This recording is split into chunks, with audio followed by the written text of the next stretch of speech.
महाद्वीपीय विस्थापन सिद्धांत। महाद्वीपीय विस्थापन सिद्धांत महाद्वीपों के विस्थापन के बारे में जितने सिद्धांत प्रतिपादित हुए उनमें सर्वप्रमुख वेगनर का महाद्वीपीय प्रवाह सिद्धांत है। प्रोफेसर अल्फ्रेड वेगनर एक जर्मन जलवायुवेत्ता एवं भूगर्भ शास्त्री थे और उन्होंने अपने सिद्धांत का प्रतिपादन 1912 में किया, परंतु इसका विवेचन 1915 तथा 20 में हुआ, क्योंकि उस समय प्रथम विश्व युद्ध चल रहा था, जिसके कारण ये सिद्धांत लोगों का ध्यान अपनी ओर आकर्षित नहीं कर पाया। वेगनर ने अपने सिद्धांत में महासागरों की तली तथा महाद्वीपों की स्थिरता की संकल्पना को गलत प्रतिपादित करने के लिए अपने सिद्धांत का प्रतिपादन किया। उनके सामने ऐसे अनेक प्रमाण उपलब्ध थे जिनके आधार पर उन्हें ये ज्ञात हुआ कि एक ही स्थान पर जलवायु में समय समय पर अनेक परिवर्तन हुए। इन जो जलवायु में परिवर्तन हुए, इन परिवर्तनों को उन्होंने दो रूपों में लेकर स्पष्ट किया। यदि उन्होंने माना कि यदि स्थल भाग एक जगह पर स्थिर रहे हों तो जलवायु कटिबंध क्रमशः स्थानांतरित हुए, जिस कारण कभी शीत, कभी उष्ण, कभी शुष्क एवं कभी उष्णार्द्र जलवायु का आगमन हुआ होगा, परंतु ऐसे स्थानांतरण के प्रत्यक्ष प्रमाण नहीं मिले। दूसरा परिकल्पना उन्होंने मानी, यदि जलवायु कटिबंध स्थिर रहे हों तो स्थल भागों का स्थानांतरण हुआ होगा। वेगनर ने स्थल के स्थायित्व को पूर्णतः अस्वीकार किया तथा उनके स्थानांतरण एवं प्रवाह में विश्वास किया। वेगनर ने अपने सिद्धांत का प्रतिपादन करते हुए पूर्व जलवायु शास्त्र, पूर्व वनस्पति शास्त्र, भूगर्भ शास्त्र तथा भूशास्त्र के प्रमाणों के आधार पर यह माना कि कार्बोनिफेरस युग में समस्त स्थल भाग एक स्थल भाग के रूप में संलग्न थे और इस स्थल पिंड को उन्होंने पेंजिया नाम दिया। इस पर छोटे छोटे आंतरिक सागरों का विस्तार था। पेंजिया के चारों ओर एक विशाल जल भाग था जिसका नामकरण उन्होंने पैंथालासिया किया। पेंजिया के उत्तरी भाग को फ्लोरेशिया, जिसमें उत्तरी अमेरिका, यूरोप तथा एशिया, तथा दक्षिणी भाग को गोंडवानालैंड कहा गया और गोंडवानालैंड में दक्षिणी अमेरिका, अफ्रीका, मेडागास्कर, प्रायद्वीपीय भारत, ऑस्ट्रेलिया तथा अंटार्कटिका को सम्मिलित माना गया। पेंजिया में उन्होंने 3 परतें मानी, ऊपरी परत सियाल, मध्यवर्ती परत को सीमा तथा केंद्र भाग को निफेक से बना हुआ माना गया। सियाल महाद्वीपीय भाग बिना किसी रुकावट के सीमा पर तैर रहा था। कार्बोनिफेरस युग में दक्षिणी अफ्रीका में वर्तमान डरबन, नेटाल के पास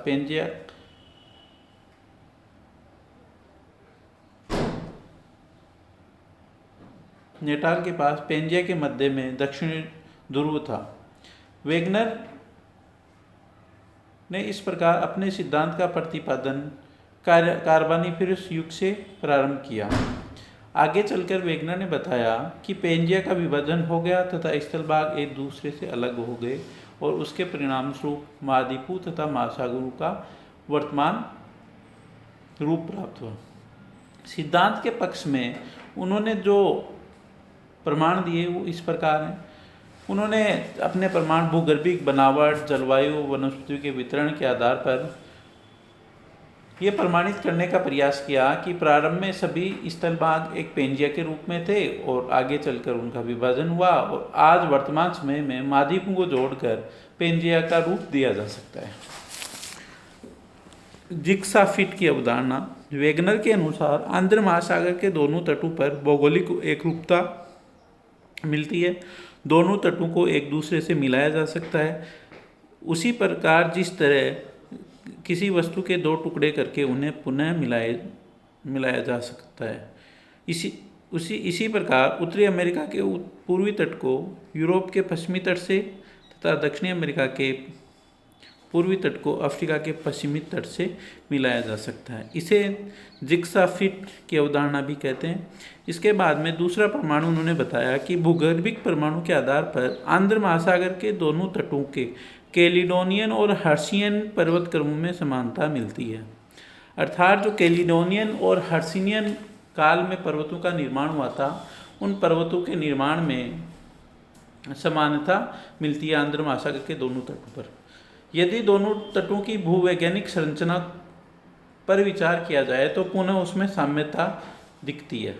ड्रूट व्हाइट ने दक्षिणी अमेरिका के पूर्वी तथा अफ्रीका के पश्चिमी तटों का गहन अध्ययन करके बताया कि दोनों तटों की संरचना में पर्याप्त साम्य है। इनके अनुसार ड्रूट व्हाइट के अनुसार दोनों तटों को पूर्ण रूप से तो नहीं मिलाया जा सकता, परंतु 400 से 800 किलोमीटर का अंतर रह जाता है। चौथा प्रमाण, आंध्र महासागर के दोनों तटों पर पाए चट्टानों में मिलने वाले जीवावशेषों तथा वनस्पतियों के अवशेषों के आधार पर उन्होंने बताया कि इन दोनों तटों पर जो अवशेष, जीवावशेष और वनस्पतियों के अवशेष मिलते हैं उनमें पर्याप्त साम्यता देखने को मिलती है। इस पर और भूगणितीय प्रमाणों के आधार पर वेगनर ने बताया कि ग्रीनलैंड निरंतर 20 मीटर प्रतिवर्ष की गति से पश्चिम की ओर सरक रहा है, परंतु 1930 के बाद इसके पश्चिम की ओर खिसकने का कोई प्रमाण नहीं मिलता। इसके अलावा वेगनर ने कहा कि स्कैंडिनेविया के उत्तरी भाग में मिलने वाले लेमिंग नामक छोटे छोटे जंतु जब अधिक संख्या में हो जाते हैं तो वे पश्चिम की ओर भागते हैं, परंतु आगे स्थल न होने के कारण सागर में जलमग्न हो जाते हैं। इससे ये प्रमाणित होता है कि अतीत काल में जब एक स्थल भाग एक में मिले थे तो ये जंतु पश्चिम की ओर जाया करते थे। उसके अलावा उन्होंने बताया कि ग्लोसोप्टेरिस नामक जो वनस्पति है वो भारत, दक्षिणी अफ्रीका, फोकलैंड, ऑस्ट्रेलिया तथा अंटार्कटिका में मिलती है और इसका ये मिलना तभी संभव हो सकता है जब कभी ये स्थल भाग एक हो। कार्बोनिफेरस युग के हिमानीकरण के प्रभाव ब्राज़ील, फोकलैंड, दक्षिणी अफ्रीका, प्रायद्वीपीय भारत तथा ऑस्ट्रेलिया में पाए जाना तभी संभव हो सकता है जबकि स्थल भाग कभी एक रहे हों तथा दक्षिणी ध्रुव वर्तमान डरबन के पास रहा हो। इस प्रकार उन्होंने इन प्रमाणों के आधार पर यह सिद्ध करने का प्रयास किया कि सभी महाद्वीप किसी न किसी काल में एक थे और इस बाद में आगे चल के इन महाद्वीपों का प्रवाह हुआ। प्रवाह संबंधी बल की जब बात करें तो वेगनर ने जब पेंजिया में विभाजन हुआ तो उसमें वेगनर के अनुसार जब पेंजिया में विभाजन हुआ तो उसमें दो दिशा की ओर प्रवाह हुआ, उत्तर की ओर या भूमध्य रेखा की ओर तथा पश्चिम की ओर, और ये प्रवाह दो प्रकार के बलों के द्वारा संभव हुआ। भूमध्य रेखा की ओर का प्रवाह गुरुत्व बल तथा प्लवनशीलता के बल के कारण हुआ। महाद्वीप सियाल के बने हैं तथा सीमा से कम घनत्व वाले हैं, अतः सियाल सीमा पर बिना रुकावट के तैर रहा है, ऐसा वेगनर ने माना। महाद्वीपों का जो पश्चिम दिशा की ओर प्रवाह हुआ वो सूर्य तथा चंद्रमा के ज्वारीय बल के कारण हुआ माना गया। पृथ्वी पश्चिम से पूर्व दिशा की ओर घूमती है, ज्वारीय रगड़ के कारण ज्वारीय रगड़ पृथ्वी के भ्रमण पर रोक का काम करती है। इस कारण महाद्वीपीय भाग पीछे छूट जाते हैं तथा स्थल भाग पश्चिम की ओर प्रवाहित होने लगते हैं। इस प्रकार वेगनर ने महाद्वीपों के प्रवाह संबंधी बलों को दो भागों में बांटा, भूमध्य रेखा की ओर का प्रवाह गुरुत्व बल तथा प्लवनशीलता के बल के कारण और पश्चिम दिशा की ओर सूर्य तथा चंद्रमा के ज्वारीय बल के कारण प्रवाह हुआ। महाद्वीपों को जब वास्तविक प्रवाह की बात करें तो वेगनर के अनुसार महाद्वीपों का वास्तविक प्रवाह पेंजिया के विभाजन से शुरू हुआ और पेंजिया का विभाजन कार्बोनिफेरस युग से प्रारंभ हुआ। गुरुत्व तथा प्लवनशीलता के बल के कारण पेंजिया दो भागों में विभाजित हुआ, उत्तरी भाग लॉरेशिया, दक्षिणी भाग गोंडवाना लैंड। इन दोनों के बीच में टेथीस सागर बना जिसे टेथीस सागर का खुलना भी कहा गया। जुरासिक युग में गोंडवाना लैंड का विभाजन हो गया तथा ज्वारीय बल के कारण प्रायद्वीपीय भारत, मेडागास्कर, ऑस्ट्रेलिया तथा अंटार्कटिका गोंडवाना लैंड से अलग होकर प्रवाहित होने लगे। इसी समय उत्तरी तथा दक्षिणी अमेरिका ज्वारीय बल के कारण पश्चिम की ओर प्रवाहित होने लगे। प्रायद्वीपीय भारत के उत्तर की ओर प्रवाहित होने के कारण हिंद महासागर का निर्माण हुआ। दोनों अमेरिका के पश्चिम की ओर प्रवाहित होने के कारण आंध्र महासागर का निर्माण हुआ। स्थल भाग समान गति से प्रवाहित नहीं हो रहे थे। आंध्र महासागर का असंक्षर रूप उत्तरी तथा दक्षिणी अमेरिका के पश्चिमी दिशा में विभिन्न दर से प्रवाह के कारण संभव हुआ।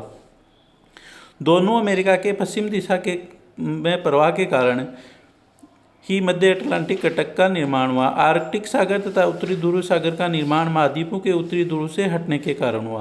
पेंथालासा पर कई दिशाओं से महाद्वीपों के अतिक्रमण के कारण उसका आकार संकुचित हो गया तथा अवशिष्ट भाग प्रशांत महासागर बना। इस तरह स्थल तथा जल का वर्तमान स्वरूप प्लायोसीन युग तक पूर्ण हो गया, ऐसा वेगनर ने अपने सिद्धांत में बताया। दोनों ध्रुव तथा भूमध्य रेखा की स्थितियों में भी विभिन्न युगों में परिवर्तन हुए। जैसे सिल्यूरियन युग में भूमध्य रेखा सर्वाधिक उत्तर में थी तथा नॉर्वे के उत्तर से होकर गुजरती थी। इसी प्रकार टर्सरी युग में वर्तमान अल्पाइन पर्वतीय क्षेत्रों से होकर गुजरती थी। पर्वत निर्माण के संदर्भ में वेगनर ने अपने सिद्धांत के सहारे नवीन वलित पर्वतों की उत्पत्ति की समस्या सुलझाने का प्रयास किया। उनके अनुसार जब उत्तरी तथा दक्षिणी अमेरिका पश्चिम की ओर प्रवाहित हो रहे थे तो सीमा द्वारा रुकावट के कारण इन महाद्वीपों के पश्चिमी किनारे वलित हो गए, जिस कारण रॉकीज तथा एंडीज पर्वतों का निर्माण हुआ। इसी तरह यूरेशिया, अफ्रीका तथा प्रायद्वीप भारत के भूमध्य रेखा की ओर प्रवाहित होने के कारण, क्योंकि उस समय भूमध्य रेखा 33 सागर से होकर गुजरती थी, एक होने के कारण तथा एक दूसरे की ओर सरकने के कारण 33 भूसन्नति मोड़ में बदल गई और जिसके कारण टर्सरी युग की अल्पाइन पर्वत श्रेणियों का निर्माण हुआ। यहाँ वेगनर परस्पर विरोधी बातें कहते हैं। एक तरफ प्रारंभ में वो कहते हैं कि सियाल बिना रुकावट के सीमा पर तैर रहा है, आगे चल के वो कहते हैं कि सीमा द्वारा रुकावट के द्वारा सियाल के प्रवाह में रुकावट हुई, उसके कारण पर्वतों का निर्माण हुआ। ये कैसे संभव हो सकता है, इसके लिए वेगनर ने कोई स्पष्ट कारण नहीं बताया। समुद्र द्वीपीय चापों की उत्पत्ति कैसे हुई, इसकी समस्या का समाधान भी वेगनर अपने सिद्धांत के माध्यम से किया। उनके अनुसार समुद्र द्वीपीय चाप तथा तोरण की उत्पत्ति का कारण महाद्वीपों के प्रवाह गति में शिथिलता का होना है। जब एशिया का स्थलीय भाग पश्चिम की ओर प्रवाहित हो रहा था, उस समय उसका कुछ भाग महाद्वीपीय प्रवाह का साथ नहीं दे पाया और पीछे छूट गया तथा शकालीन, क्यूराइल, जापान, फिलीपाइन आदि द्वीपों का निर्माण हुआ। इसी प्रकार दोनों अमेरिका के पश्चिम की ओर प्रवाहित होते समय कुछ भाग पीछे छूट गए तथा पश्चिमी द्वीप समूह का निर्माण हुआ। कार्बानिफेरस हिमानीकरण। वेगनर के अनुसार कार्बानिफेरस युग में दक्षिणी गोलार्ध में हिमावरण का व्यापक विस्तार हुआ था, जिस कारण दक्षिणी गोलार्ध के ब्राज़ील, फाकलैंड, दक्षिणी अफ्रीका के कारू, प्रायद्वीपीय भारत, ऑस्ट्रेलिया तथा अंटार्कटिका में हिम का प्रसार हो गया। कार्बानिफेरस युग में सभी स्थलखंड एक स्थलभाग के रूप में थे। दक्षिणी ध्रुव वर्तमान डरबन के पास था। इस तरह दक्षिणी ध्रुव पेंजिया के मध्य में था। जब हिम चादर का फैलाव हुआ होगा तो दक्षिणी ध्रुव के उक्त स्थानों पर हिमावरण छा गया। बाद में महाद्वीपीय प्रवाह के कारण स्थलभाग अलग हो गए और इसी तरह ग्लोसोप्टेरिस वनस्पति का वितरण भी उक्त क्षेत्रों में हुआ माना गया। इस प्रकार वेगनर ने अपने सिद्धांत को प्रतिपादन किया तथा बताया कि महाद्वीपों का वर्तमान रूप किस प्रकार से प्राप्त हुआ। जब हम वेगनर के सिद्धांत का मूल्यांकन करते हैं तो हम पाते हैं कि वेगनर द्वारा महाद्वीपों के प्रवाह के लिए प्रयुक्त बल सर्वथा अनुपयुक्त है, क्योंकि चंद्रमा तथा सूर्य के ज्वारीय बल से महाद्वीपों में पश्चिम दिशा की ओर प्रवाह तभी हो सकता है जब वह वर्तमान ज्वारीय बल से 90 खरब गुना अधिक हो। यदि इतना बल महाद्वीपों के प्रवाह के समय रहा होता तो पृथ्वी का परिभ्रमण 1 वर्ष में ही बंद हो गया होता। इसी तरह गुरुत्वीय बल के कारण महाद्वीपों में प्रवाह नहीं हो सकता, बल्कि इसके प्रभाव से स्थलभाग आपस में मिल गए होते। इसके अलावा वेगनर कई बार परस्पर विरोधी बातें करते हैं। प्रारंभ में बताते हैं कि सियाल सीमा पर बिना किसी रुकावट के तैरा था, बाद में बताते हैं कि सीमा से सियाल पर रुकावट आई। यदि इसे मान लें तो यदि सियाल से सीमा कठोर है तो सियाल उस पर तैर कैसे सकता है।